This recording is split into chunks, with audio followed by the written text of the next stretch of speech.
dores. Vamos ler a partir do verso 4. Verso 4 deste capítulo 24 do Evangelho de Mateus, se você quiser acompanhar aí na sua casa. E Jesus respondendo disse-lhes: acautelai-vos que ninguém vos engane, porque muitos virão em meu nome, dizendo eu sou o Cristo, e enganarão a muitos. E ouvireis de guerras e de rumores de guerras. Olhai, não vos assusteis, porque é mistério que isso tudo aconteça, mas ainda não é o fim. Porquanto se levantará nação contra nação, reino contra reino, e haverá fomes e pestes e terremotos em vários lugares. Mas todas essas coisas são o princípio das dores. Então vos hão de entregar para seres atormentados e matar-vos-ão, e sereis odiados de todas as gentes por causa do meu nome. Nesse tempo muitos serão escandalizados e trair-se-ão uns aos outros, e uns aos outros se aborrecerão. E surgirão muitos falsos profetas e enganarão a muitos. E por se multiplicar a iniquidade, o amor de muitos se esfriará. Mas aquele que perseverar até o fim será salvo. E este evangelho do reino será pregado em todo o mundo, em testemunha a todas as gentes, e então virá o fim. Meus queridos irmãos, amigos que nos dão a honra e a audiência nesta manhã, nesta oportunidade, quando olhamos aqui para os capítulos 24 e 25 desse Evangelho de Mateus, você vai ter ali textos similares depois lá no Evangelho de Marcos, capítulo 13, no capítulo 21 do Evangelho de Lucas, mas Mateus aqui ele traz dentro desses dois capítulos algumas parábolas para nos trazer exemplos práticos do que está para acontecer e da maneira como tudo que a palavra de Deus, desde os profetas, principalmente Daniel, profeta Daniel, que vai ali trazer as mensagens para o fim. Depois se vai para o livro de Apocalipse, onde mostra paulatinamente o que está para acontecer, o que vai acontecer, já aconteceu, está acontecendo e vai acontecer. Então, irmãos, é muito sério e é necessário que nós venhamos nos debruçar sobre esses sermões proféticos, sobre os escritos que a palavra de Deus tem registradas, sobre as mensagens deixadas pelos apóstolos, pelos homens de Deus, para que nós venhamos ter uma direção e ter a nossa serenidade, tranquilidade em esperar as promessas de Deus se cumprir e perseverarmos e permanecermos na confissão da nossa fé. Como Deus é maravilhoso, porque se olhamos tudo o que nós vivemos, tudo que nós vivenciamos, tudo que hoje acontece, tudo que hoje está à nossa volta acontecendo, quando nós vamos para os livros dos textos sagrados, o livro sagrado, textos sagrados, nós vamos ver, queridos, que o que nós vivemos hoje foi escrito há milhares de anos antes. Por isso que eu amo a palavra de Deus, porque ela, mesmo sendo escrita há tanto tempo, ela é como se ela saísse, a edição dela agora de madrugada. Tem um pregador que diz que a palavra de Deus é mais atual do que o jornal de ontem. Ela é mais atual que o jornal que foi escrito ontem. Então, queridos, nós precisamos estudar a palavra de Deus, precisamos conhecer a palavra de Deus. Por isso que Jesus ele disse: conhecereis a verdade, e a verdade vos libertará. Conhecereis a verdade. A palavra de Deus é a verdade. E Jesus ele vai repetir inúmeras vezes: permaneça na minha palavra. Quem permanecer na minha palavra será meu discípulo. Ele não diz que eu tenho que permanecer numa religião, ele não diz que eu tenho que permanecer debaixo de uma instituição, ele diz: permanecei na minha palavra. Permaneça na minha palavra. Porque a palavra é o próprio Cristo.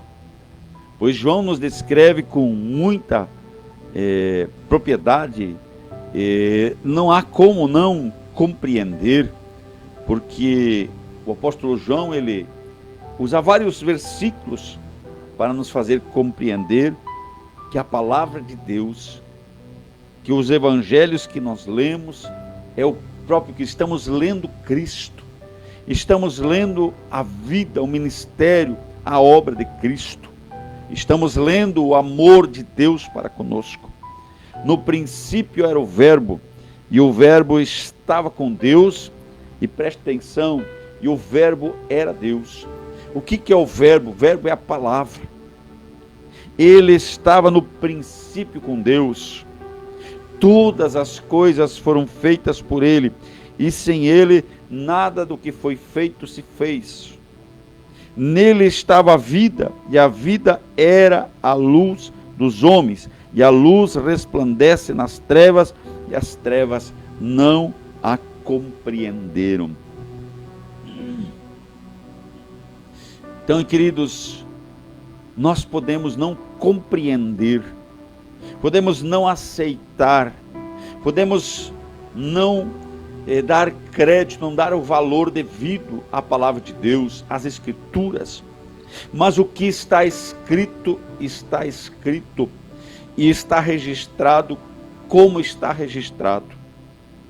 E o apóstolo João, ele vai nos fazer lembrar lá no último capítulo, capítulo 22 de Apocalipse. Ele traz ali uma mensagem, uma preocupação muito grande ao nosso coração, temor precisa vir ao nosso coração. Porque ele diz que se alguém acrescentar, ou se alguém tirar alguma coisa deste livro, tudo o que de ruim aqui está registrado virá sobre esta pessoa. Por isso que até muitos dizem: eu não leio a Bíblia, eu acho um absurdo que a Bíblia diz que Deus mandou destruir uma nação inteira. Eu acho um absurdo que Deus vai numa cidade e mata tudo que está lá.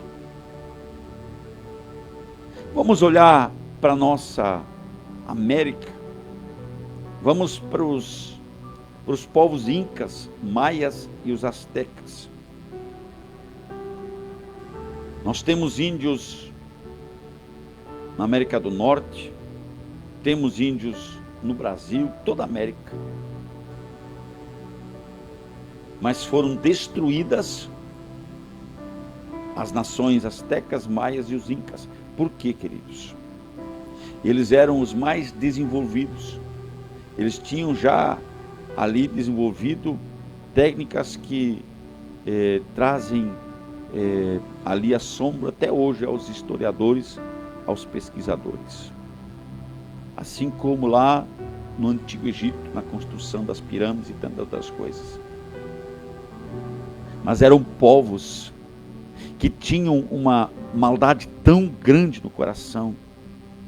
Eles tinham lá uma pirâmide lá, eu não sei quantos mil homens eles prendiam ali naquela pirâmide. Não sei quantos mil cabiam, não me lembro mais o número exato, eu não vou aqui mencionar para nós não nos tornarmos aqui achados mentirosos, ou alguém achar que nós estamos trazendo uma mensagem, como hoje está ali o tal de fake news, né? Notícia falsa. Mas eram milhares de pessoas que eram amarradas, vivas, sobre aquela pirâmide, e eles eram sacrificados, e o seu coração era arrancado de dentro do seu peito vivo, em sacrifício para os demônios, para os deuses deles. Quanto sangue foi derramado, e aqueles povos ali então viviam desta forma terrível. Assim, muitos povos já foram destruídos. Sodoma e Gomorra, a terra de Canaã, que foi dado ordem para que fosse destruído. Vamos para o dilúvio. Quando toda a humanidade foi destruída, sobrou apenas Noé com sua família. Tudo isto não é porque Deus é mau, não é porque Deus não ame o ser humano, porque quando Deus olha para a terra, ali no capítulo 6 de Gênesis, depois se confere, você vai ver que Deus percebe que a terra estava toda corrompida, e aquilo trouxe um peso ao coração. Quando a Bíblia diz que Deus se arrependeu de haver criado o homem, não é porque Deus reconhece que ele fez algo errado, não. Deus não é homem para que minta, para que se arrepender, nem filho de homem para mentir, né? Ou se está invertido o texto também não faz muita diferença. Não, Deus não é homem, Deus é soberano, sua criação é perfeita, tudo que ele fez é perfeito. O problema está em nós, sempre estará em nós. O que pesa no coração de Deus, o que diz esta passagem, é que Deus, que criou o ser humano, a sua própria imagem e semelhança, com tanto amor, ele deixa ao ser humano o livre-arbítrio, para fazer escolhas, e Deus torce dos céus para que o homem faça escolhas sábias. E esta escolha sábia, a única escolha sábia, que demonstra plena sabedoria no ser humano, é quando ele sabe escolher Deus, quando ele escolhe servir e obedecer a Deus. O ser humano só pode se dizer o homem sábio, por mais iletrado que ele seja, ele se torna um homem sábio quando ele decide obedecer e servir a Deus e amar a Deus acima de todas as coisas. Então, queridos, aqui nós temos nesse texto o começo da descrição do que está para acontecer. E nós já estamos vivendo dias que aqui se descrevem nesse texto. A palavra de Deus diz que ouvireis de guerras e de rumores de guerras.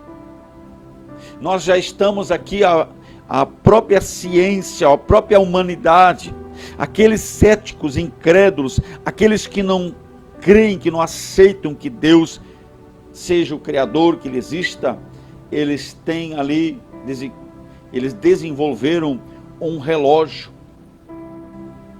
E eles ali nesse relógio, eles entendem que faltam apenas alguns segundos. Se não me engano, ali ainda faltam 5 ou 7 segundos no tempo do mundo, para o mundo se acabar. Então, queridos, o próprio mundo está percebendo que não há mais como consertar o que está acontecendo, que não há mais como frear e impedir o que está por vir, porque a humanidade, ela está desenfreada. É como um carro, um caminhão. O meu primo dirigia um caminhão lá na nossa terra, e ele estava subindo uma ladeira que tem lá, que é uma subida bem acentuada e bem longa, e ele estava subindo com aquele caminhão, e carregado com uma carga de tijolos, e com certeza acima do peso que o caminhão foi construído, como é de costume, a maioria fazer.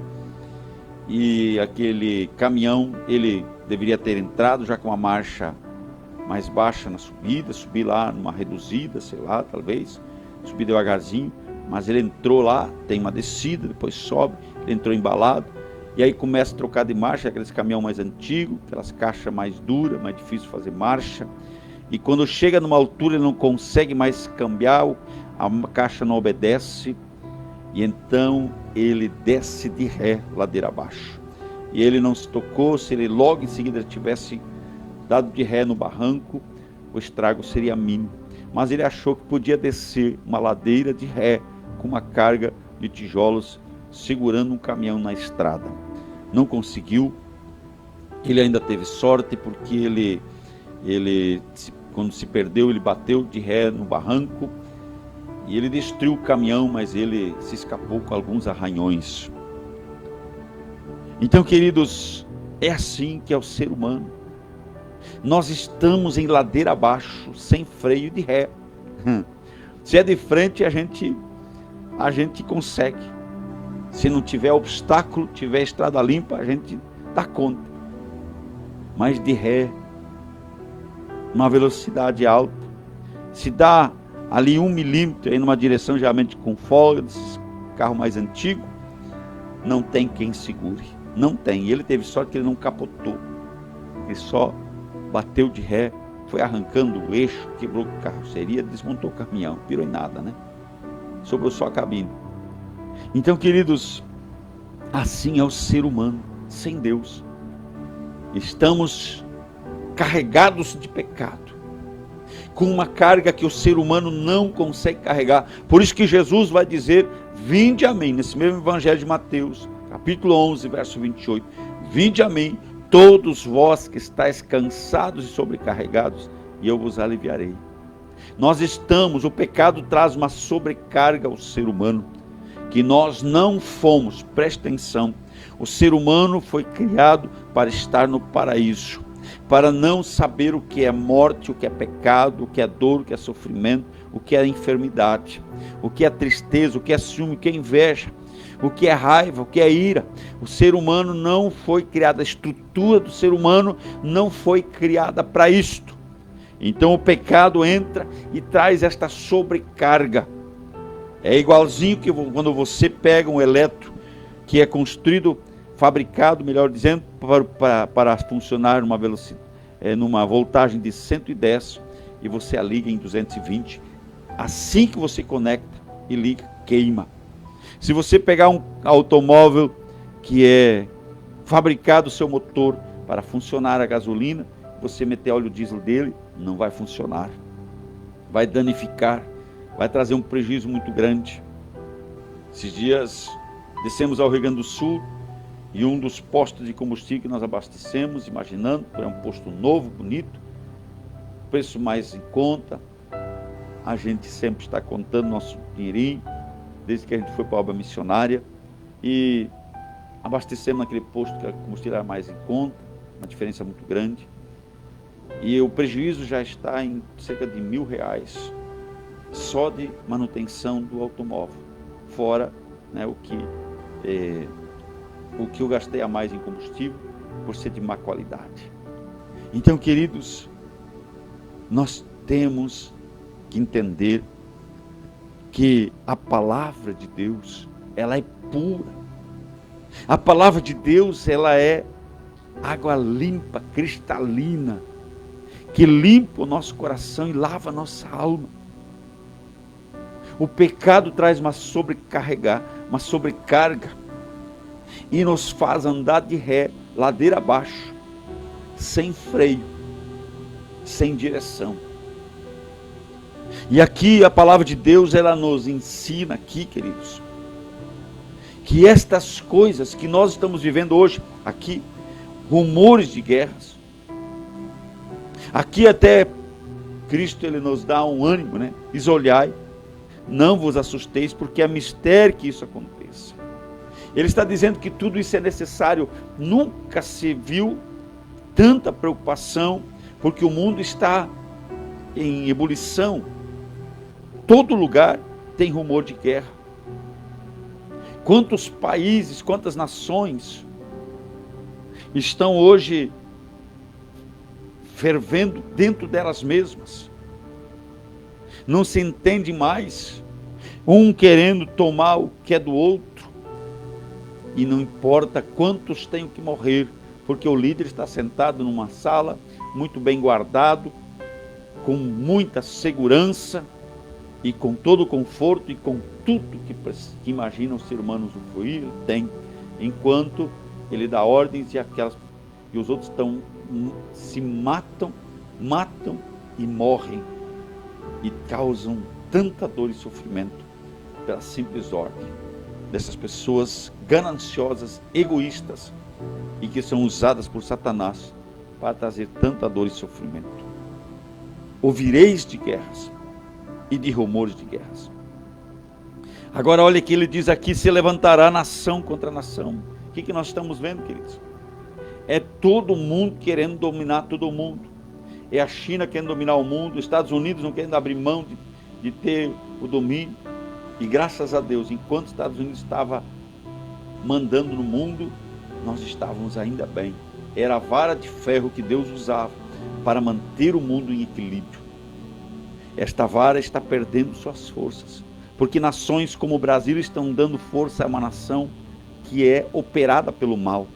Os Estados Unidos é uma nação que tem uma constituição baseada em fundamentos bíblicos, enquanto que nações que hoje estão se preparando para dominar o mundo têm sua fundamentação em teorias satânicas. Então, queridos, se levantará reino contra reino, haverá fomes. Quantas pessoas morrem de fome todos os dias enquanto nós jogamos toneladas e toneladas de comida no lixo? Quantas pessoas morrem de fome hoje enquanto que animais são até porco é hoje animal de estimação.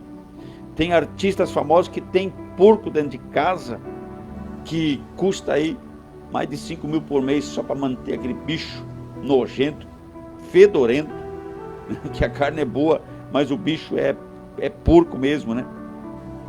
Imagina, né, as fezes de um porco, né? dentro de casa. E pestes, terremotos em vários lugares.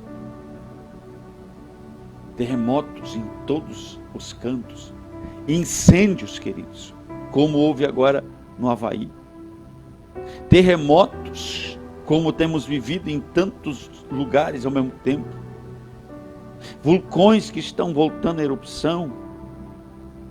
Existe hoje uma falácia de que, né, o aquecimento global, tudo isso é balela para tentar ludibriar as pessoas, queridos, de que o mundo, ele precisa exterminar com a humanidade, tem que matar tudo que é boi, que é vaca, que é galinha, que é porco, para fazer carne sintética.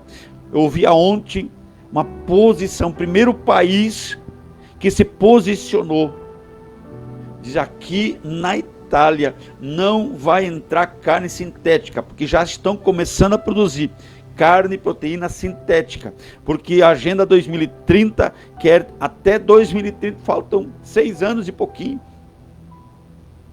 terminar com todo o plantel de gado, de suínos e de aves no planeta.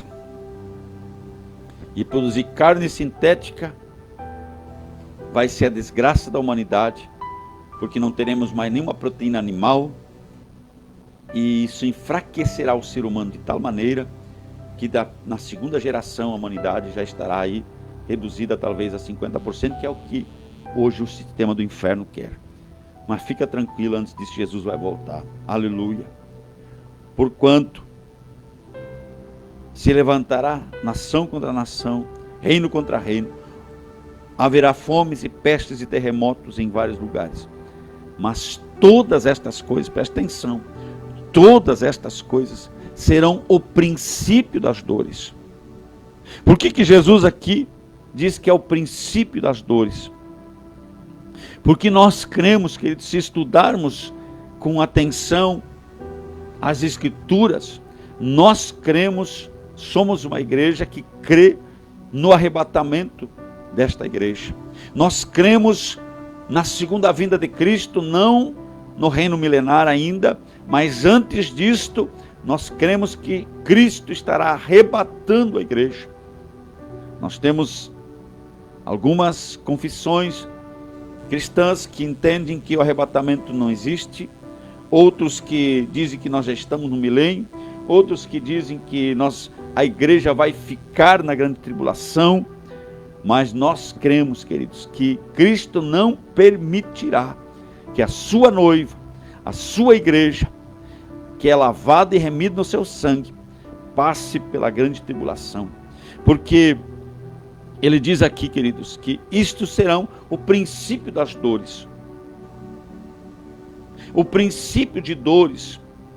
Nós vamos, quando se principia, quando as dores de fato começarem, a igreja já não estará mais na terra. Se olhamos os livros do Apocalipse, os capítulos do livro de Apocalipse, melhor dizendo, nós vamos compreender, queridos, que a igreja de Cristo não estará na grande tribulação. A igreja de Cristo estará enquanto a tribulação, a grande tribulação, o que a palavra de Deus nos descreve, estará sobre a terra. A igreja de Cristo estará nas bodas com o seu esposo, nas bodas do Cordeiro, que serão, entendemos pela palavra, um período de 7 anos, que serão os 7 anos entre o arrebatamento e agora sim, pela próxima vinda, a segunda vinda corporal de Cristo. Aqui, essa vinda de Cristo, ela é somente sobre as nuvens, somente nos ares, não é visível à humanidade. Mas a segunda vinda, quando a igreja então voltará para Cristo reinar sobre a terra, que é o milênio de Cristo, o milênio de paz, quando Satanás será amarrado por 1000 anos, e não haverá mais nada nesta terra de errado, onde o boi pastará com o leão, que pastará com o boi, com a ovelha, o lobo deitará com o carneiro, a criança, diz a palavra de Deus, ela meterá a mão dentro da toca da áspide, né, o basilisco, e nada mais, então, terá veneno ou causará morte, como era lá no tempo do Éden. Então, queridos, são as promessas da palavra, e nós temos que conhecer a palavra de Deus, nós temos que nos ater às Escrituras, nós temos que guardar a palavra de Deus no nosso coração. Aqui, quando você olha um pouquinho para frente, no capítulo 25, você vai ver a parábola das 10 virgens. Capítulo 25, a partir do versículo 1, você tem a parábola das 10 virgens. As prudentes, que todas elas tinham lâmpada, mas 5 eram prudentes e tinham azeite para suas lâmpadas. Não adianta eu ter um automóvel aqui na minha casa e não ter combustível no tanque. Posso comprar lá o último modelo mais caro que tem, que eu não tenho nem ideia, mas se eu não tiver combustível no tanque, ou se não tiver conectado a energia, né, se for elétrico, não vai funcionar, não vai andar para lugar algum. Assim é o ser humano sem Deus, sem Jesus, sem a palavra. A palavra de Deus é o nosso alicerce. Jesus, ele diz que o homem prudente, ele, quando vai construir, ele cava, constrói a sua casa sobre a rocha. Ele faz o alicerce desta casa sobre um terreno firme, terreno estável, um terreno onde não haverá possibilidade de ceder, de afundar. Então ele diz que sobre esta construção vão bater os ventos, vão subir os rios e vão dar com ímpeto contra esta casa, mas ela vai permanecer firme. Mas haverá também o tolo, o imprudente, o nécio, que construirá sua casa pertinho daquela, no mesmo lugar, mas ele não quer cavar, ele não quer se esforçar, ele não quer ter trabalho. Então ele pega a sua casa e constrói em cima mesmo da areia, onde está ali mais fácil, não exige esforço. E então o mesmo vento que bateu lá vai bater aqui, a mesma chuva e mesmo os rios que subiram e deram contra aquela casa vão dar contra esta. E a palavra de Deus diz que será grande a sua ruína, porque o seu alicerce, seu fundamento não era correto, estava sob a areia. Assim, grande maioria da humanidade está construindo sua vida sob a areia. Volto aqui à alegoria. Grande parte da humanidade está subindo uma ladeira com uma carga que não vai conseguir chegar ao final dela. E quando faltar alguns metros para chegar, achando que está chegando, que vai vencer, a sua força acabou, a marcha não aguenta, a caixa não aguenta, estoura a caixa de marcha, o freio não segura porque não tem como segurar, e aí desce ladeira abaixo de ré, e será grande a sua ruína. Aleluia. Mas todas estas coisas são o princípio das dores, porque nada, Jesus diz que nada se poderá comparar aos 3 anos e meio da grande tribulação. Nada neste mundo, jamais, com toda a desgraça que nós já vimos, com todas as tragédias que nós já presenciamos, nada vai se comparar aos 3 anos e meio do reinado, do ápice do reinado do anticristo. Mas não é por isto que nós temos que buscar o Senhor. Não é por isso, por ter medo daquele dia, que nós temos que buscar o Senhor. Não, nós temos que buscar a Deus, porque nós queremos morar no céu. Nós não queremos passar uma eternidade sendo escravos de Satanás, sendo atormentados no inferno, sem ter possibilidade de voltar. Almeje o céu, se esforce para alcançar o céu, permaneça no caminho que te leva ao céu, que prevaleça em ti e em mim o desejo e a vontade para servir o Senhor e amar a Deus acima de todas as coisas. Breve Jesus virá, breve tudo que está à sua volta findará. Cristo, ele começa a pregar um evangelho que precisa ser o evangelho a ser pregado hoje. Arrependei-vos e crede no evangelho, porque a vós é chegado o reino dos céus. O apóstolo Paulo, no capítulo 1 da sua epístola à igreja de Roma, ele diz lá no versículo 16: porque eu não me envergonho do evangelho, porque ele é o poder de Deus para a salvação de todo aquele que crê. Não importa a nação, primeiro do judeu, do grego, não importa. Quando fala do judeu, fala do povo de Israel. Quando fala do grego, fala de todos nós, nesta passagem. Então, queridos, o evangelho, esta palavra, é o poder de Deus para a salvação de todo aquele que crer. E crer, queridos, não é acreditar. Crer não é simplesmente, eu sei. Não. Crer, pode me dizer que crê, só pode afirmar que crê aquele que obedece. Eu creio na Constituição do Brasil, mas não obedece à Constituição. Nós vemos pessoas fazendo juramento sobre a Constituição brasileira, mas rasgam ela com as suas atitudes. Assim tem muitas pessoas que até têm a Bíblia toda na sua cabeça, mas não guardam uma palavra no seu coração. Mas o salmista diz: escondi tua palavra no meu coração para não pecar contra ti. Ela precisa estar guardada no nosso coração. E mesmo que arranquem ela da sua mão, mesmo que queimem ela, mesmo que proíbam de usar ela, como está bem pertinho de acontecer, que já tem leis aí que querem aprovar, que estão no Congresso tramitando, que vão até permitir o culto, mas vão proibir o uso da Bíblia no culto. Já tem aí um monte de Bíblias sendo escritas, reescritas e tirando os textos que falam de pecado. Aí está tudo muito certo, pode fazer tudo. Então não precisa de Bíblia. Se é para viver como quero viver, não precisa de Bíblia.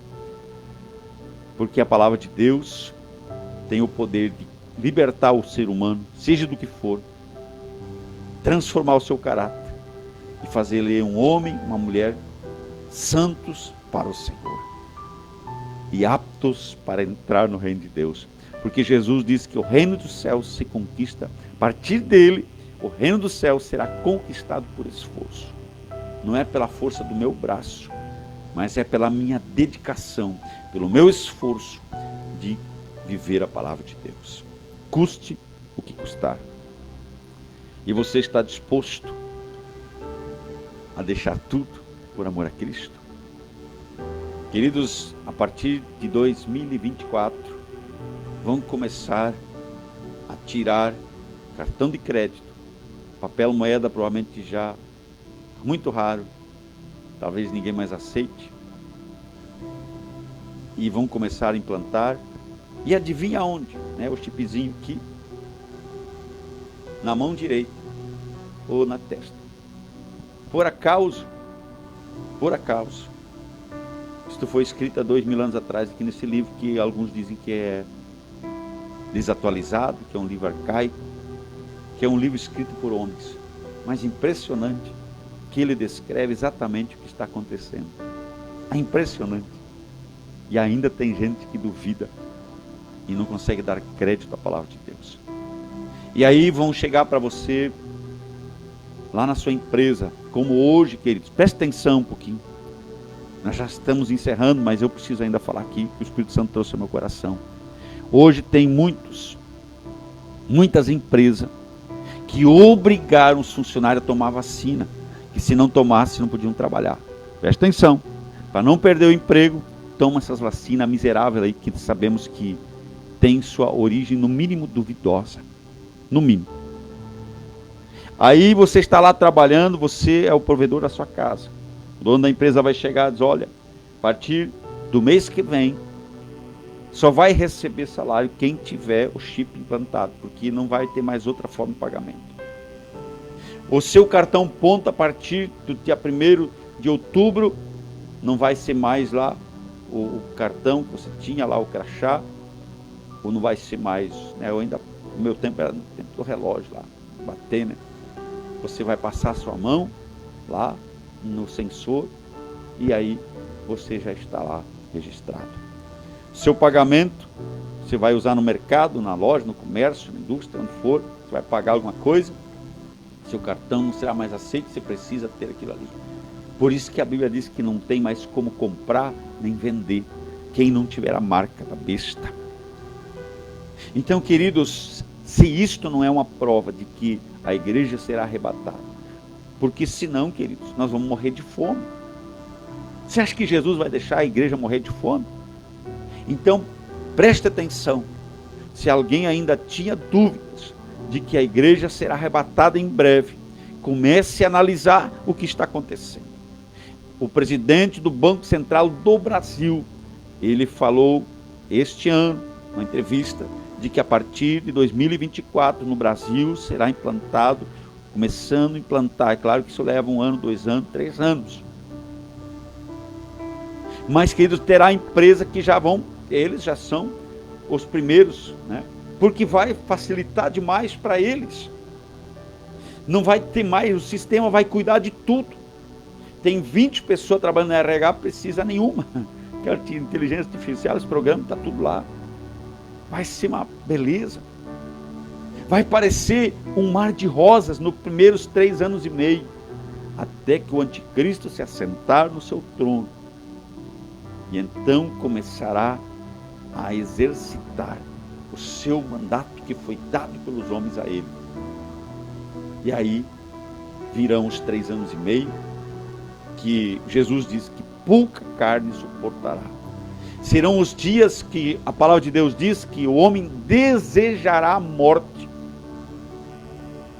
mas a morte fugirá dele. A pessoa pede para morrer e não vai morrer. O diabo não vai deixar a pessoa morrer, porque se ela morrer, ele não vai ter o prazer de ver a pessoa sofrendo. Que Deus nos ajude, tenha misericórdia de nós. Vamos orar ao Senhor. Vamos orar ao Senhor. Aleluia. Bendito seja o nome do nosso Deus. Vamos orar a Deus. Eu preciso nesta manhã, vou fazer uma oração convosco. E vamos entregar este tempo. E a minha oração esta manhã é para que esta palavra, ela venha cravar em nosso coração. E que você possa levá-la, compartilhar. Que você comece a entender que é necessário nós falarmos desse assunto nas igrejas. Na nossa congregação estamos falando há um bom tempo, irmãos. sobre a volta de Cristo. Nossos temas têm sido centralizados na volta de Cristo, no arrependimento. E a igreja não está esvaziando, está enchendo. Preste atenção. Nossa congregação não está esvaziando, porque estamos falando de pecado, estamos falando de arrependimento, estamos falando da necessidade de nos consertar com Deus, de nos preparar para o arrebatamento. E a igreja não está esvaziando, a igreja está enchendo. Porque a verdade ainda liberta. A verdade, ela ainda cura, a verdade ainda transforma, a verdade nos prepara para o mundo, para enfrentar o mundo, o sistema, e nós permanecer firmes e alicerçados para podermos vencer. Vamos orar, queridos, em nome de Jesus. Paizinho querido, em o nome do Senhor Jesus Cristo, em o nome de Jesus, Pai, eu quero aqui colocar diante do Senhor a vida da minha esposa, dos nossos filhos e netos, a minha vida. Deus, a vida de cada um dos irmãos que aqui conosco compartilham esta palavra. Seja neste momento, seja Deus na oportunidade aonde chegar esta mensagem. Querido e eterno Deus, que esta palavra chegue com poder e graça e possa, Senhor, entrar no coração, Pai, trazendo, Pai eterno, ó Deus eterno, uma preocupação, pelo menos, Pai, uma preocupação, para poder fazer cada um uma análise da sua própria vida, da maneira como está vivendo a sua vida, como está conduzindo a sua existência na terra, para podermos compreender de que maneira vivemos, e se formos para algum lugar, para onde estará indo a nossa alma. Que o Senhor Deus tenha misericórdia de nós, nos ajude, Senhor, a permanecer fiéis na palavra, não nos deixe, Pai, nem nos desviar para a direita, nem para a esquerda, que venhamos olhar firmemente para o autor e consumador da nossa fé, que Jesus venha ser, Pai, a essência da nossa vida, que nós venhamos viver no centro da sua vontade, que Ele venha ser o centro do nosso viver em todos os aspectos, que possamos viver e buscar em santificação plena e constante, ó Deus, o nosso nome estar registrado no livro da vida, venha ser, Pai, a nossa maior conquista, venha ser o nosso esforço diário, venha ser a nossa preocupação essencial em tudo que fizermos, Pai. Sabemos, Deus, que podemos aqui neste mundo conquistar muitas coisas, mas de tudo que conquistarmos, se o nosso nome não estiver no livro da vida, então perderemos todo o nosso esforço, submeteremos toda a nossa conquista a nada, reduziremos a cinzas e ao pó tudo que fizermos nesta terra, se não for pela vontade do Senhor, em obediência à tua palavra. Papai querido, visita agora cada lar, cada família, cada coração, Senhor, que o teu Espírito Santo venha operar, venha agir, pois é o Senhor que convence o homem do pecado e da justiça. É o teu Espírito Santo, Senhor, que nos dá o entendimento da tua palavra. É o teu Espírito Santo, ó Deus, que nos traz a consciência do nosso pecado e nos faz voltar ao caminho seguro e firme, estreito, que nos leva à eternidade com o Senhor. Tenha misericórdia de nós e nos ajude a chegar ao céu. Aleluia. Não nos abandones no nosso caminho, Senhor. Não nos abandones, Senhor. Seja conosco, e de dia e de noite o vosso anjo esteja acampado junto a cada um de nós para nos livrar e nos dar a vitória. Paizinho querido, hoje mais uma vez nós oramos, Maranata. Ora vem, Senhor Jesus, nós clamamos, Deus, esperando a volta do Santo de Israel. Estamos, Pai, atentos, ouvindo, desejando ouvir as trombetas soar, Pai, para nos arrancar desta terra, para nos levar para os céus. para nos dar a eternidade, Senhor, e o deleite tão desejado das nações. Paizinho, venha sobre nós o teu reino, venha até nós o teu reino e seja feita a tua vontade na terra como é feito nos céus. Bendito seja o vosso santo nome. Aleluia. Paizinho, nos ajude a ser fiéis, nos ajude, Deus, a permanecer fiéis, nos ajude, Deus, a crescer no conhecimento e na graça do Senhor, nos ajude, Senhor, a não mudar a nossa vida. Paizinho querido, aquele que precisa de um milagre, seja na saúde, seja, Pai, nas finanças, seja no casamento, aqueles que ainda têm familiares não salvos, Paizinho, vai operando, vai, Deus, multiplicando tua graça, vai, Deus, salvando, curando, libertando dos vícios, da bebida, das drogas, vai, Deus, mudando a história dos teus filhos e filhas, e que possamos, Deus, granjear muitas almas para o céu, que possamos ser testemunhas vivas do teu amor, influenciar, Deus, e ó Deus, ser agentes de transformação para tantos quantos pudermos alcançar, Senhor. Tudo para a glória e louvor do teu santo nome. Assim eu oro, Senhor, dizendo: vem Jesus, vem Jesus, vem Jesus.